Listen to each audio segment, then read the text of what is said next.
How to restart the iPad without the power button. If you're wondering how you can restart the power button, then you have clicked the right video, because in this short and quick tutorial I'm going to show you how you can restart your iPad without using the physical power button.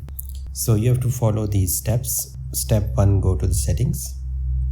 In the settings, you need to look for the accessibility. In the accessibility, you need to click the touch, and here you need to click this assistive touch, which is on the top, and you need to bring this toggle switch to on position, and then you will see this assistive touch kind of a button which you can move it anywhere on the screen. Just click that button.